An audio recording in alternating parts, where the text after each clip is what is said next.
For my immersion this year, I got to go to Ecuador and the Galapagos, which was pretty great. For U.S. history, we were asked to make quick videos of what we learned on immersion and what we can bring back to the classroom. So here we go. The most important thing that I can think to start with is looking for the good and having a positive attitude.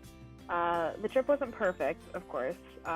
Could have caused a lot of negative news when things did not happen the way we wanted them to at all, or just like small things that just put dampers on our mood, like the heavy pouring rainfall that happened in the Galapagos. I would say maybe half the time we were there, probably less, but in my memory it's like lots of rain.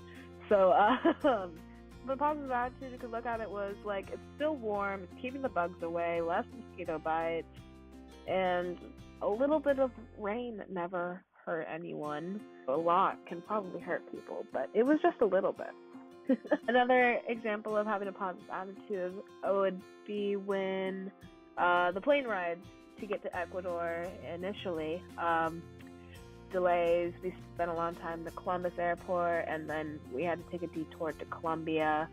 My positive attitude was, we're getting to our destination, and now I have time to watch all of the Netflix shows that I downloaded, which were very entertaining, and I enjoyed them immensely. Speaking of things that went wrong, though,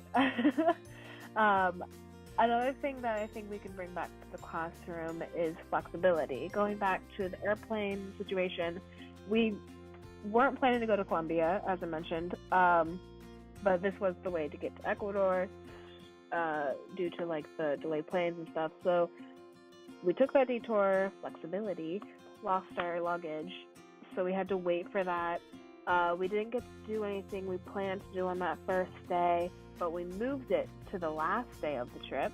And it was just small things, like smaller things the rest of the trip that we shifted, canceled, put in, just like small things that we're just flexible about. And we can bring that back to the classroom. Because when something doesn't go exactly right, it's important to be able to be willing to change your plans, to do something you either didn't expect, or even something that you didn't really want to do. Another important idea we can bring back from immersion is being prepared.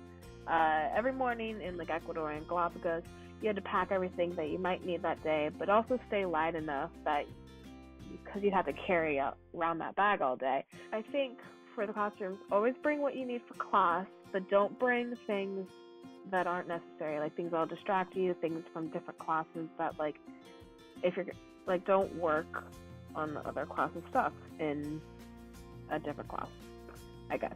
Last idea I want to talk about bringing back to the classroom is thinking ahead. I'm going to use our money situation in Ecuador and the Galapagos.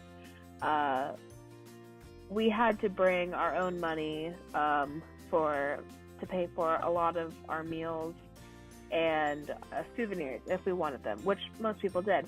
And as we had that limited amount of personal money for ourselves to spend on these things, we constantly had to think ahead and like, but how much money to spend at meals? Can I buy this souvenir? Will I have enough money to eat for these next few days? Etc., etc. So thinking and planning ahead can actually help us in the classroom considerably when planning for homework, writing essays, and making projects. Okay, bye.